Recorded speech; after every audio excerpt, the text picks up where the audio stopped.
E para combater o desmatamento na Amazônia, o governo anunciou que vai aumentar o orçamento para ações e fiscalização de controle da região. Também vai contar com ajuda financeira internacional e trabalhar pela regulamentação de instrumentos de remuneração por serviços ambientais, os chamados créditos de carbono. O governo vai dobrar os recursos disponíveis no orçamento deste ano para reforçar ações contra o desmatamento ilegal na Amazônia. A definição do valor deve sair assim que o orçamento for fechado. O ministro do Meio Ambiente disse ainda que o Brasil espera a contribuição financeira de outros países, de empresas e de entidades nacionais e estrangeiras para acelerar medidas de preservação ambiental que contemplem o desenvolvimento sustentável da Amazônia. A redução do desmatamento ilegal. Ele se dá tanto sob a ótica do comando e controle, quanto dos incentivos econômicos e das medidas estruturantes que precisam ser feitas. Dentre elas, como a gente já sabe, a regularização fundiária, o zoneamento econômico-ecológico, a bioeconomia, o pagamento pelos serviços ambientais. Ricardo Salles também destacou a necessidade de regulamentação do artigo 6º do Acordo de Paris, que prevê um mercado mundial de compra e venda de créditos de carbono. Neste tipo de comercialização, é atribuído um crédito para cada tonelada de carbono que deixou de ser emitida na atmosfera. Nações que tenham dificuldades de reduzir as emissões poderiam então comprar créditos que sobrassem de outros países. O Brasil está entre as nações com condições de vender créditos de carbono. Esses recursos que nós esperamos receber com a regulamentação do mecanismo do artigo 6º de Paris, que é o grande objetivo da COP26 no final do ano, ele trará recursos vultosos para o pagamento pelos serviços ambientais. E para falar sobre a cúpula do clima, a gente conversa agora com o professor, nosso comentarista, cientista político e professor da Universidade de Brasília, Ricardo Caldas. Tudo bem, professor? Bem-vindo mais uma vez. Muito obrigado. Qual é a grande novidade dessa cúpula do clima que o presidente Joe Biden está comandando?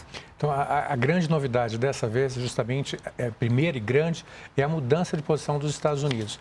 Os Estados Unidos, no governo passado, no governo Trump, havia se retirado do Acordo de Paris, não queria nem ouvir falar de redução, afirmou que adotaria seus próprios programas, e agora o que nós vemos é o contrário. Não apenas ele está retornando ao Acordo de Paris, como ele está adotando uma posição de protagonismo, chamando para si uma cúpula, que seria não tem o mesmo valor legal, mas é considerada uma cúpula preparatória, ou talvez uma prévia, né, do que vai ser a cúpula do final do ano, mas isso já mostra a intenção dos Estados Unidos em retomar a sua liderança, o seu protagonismo nessa área que havia sido perdida no governo Trump. Com metas ambiciosas, inclusive, né, Exatamente, falando alguma coisa em torno de reduzir em torno de 50% pela metade, enquanto que seu compromisso anterior da época do Obama era alguma coisa em torno de 26% a 28%. Ou seja, ele praticamente dobrou as metas norte-americanas.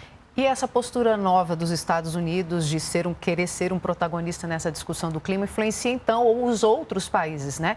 Que tipo de influência é essa? O que a gente pode ver assim nos próximos tempos acontecendo, então?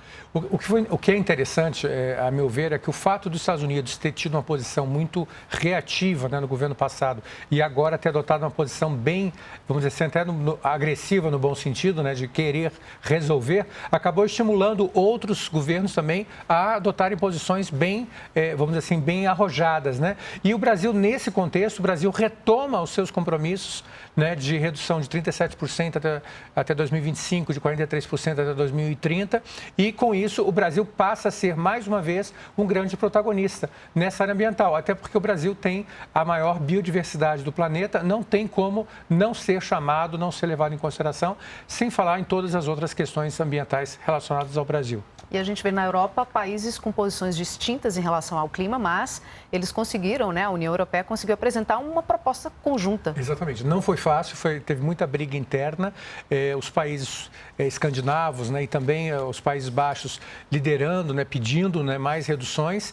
A Alemanha, curiosamente, né, e a Polônia, por terem uma matriz energética muito antiga, muito tradicional, baseada no carvão, né, eles acabaram relutantes, né? Eles estavam muito relutantes em fazer concessões, queriam uma redução de 40%, mas no final acabaram cedendo e a União Europeia chegou a um ponto comum de uma redução de 55%. Muito próximo, inclusive, da posição norte-americana. E isso, se me permite a observação, eu achei interessante, porque era muito difícil, né, saber o que a gente pode esperar de uma cúpula de líderes, que na verdade é uma prévia, né, uma preparação para uma outra cúpula, que será a COP26 em novembro, né? Mas, pelo que eu estou vendo, as posições não estão mais tão díspares, né? Então, os Estados Unidos está com uma posição muito próxima da União Europeia. Eu não lembro de um outro momento em que as posições deles estivessem tão próximas. Isso pode acabar estimulando outros países, como, por exemplo, a China e a Índia, né? Sem falar o Brasil, porque o Brasil já está com uma posição também próxima, 43%, né? Mas talvez estimular a Índia e a China, especialmente a China, que é o maior poluidor e maior emissor, para fazer mais concessões. Então, ele acabou criando um círculo virtuoso. Vamos acompanhá-lo, então, opinião. né? No final do ano tem mais. Obrigada, professor, e até amanhã. Eu que agradeço.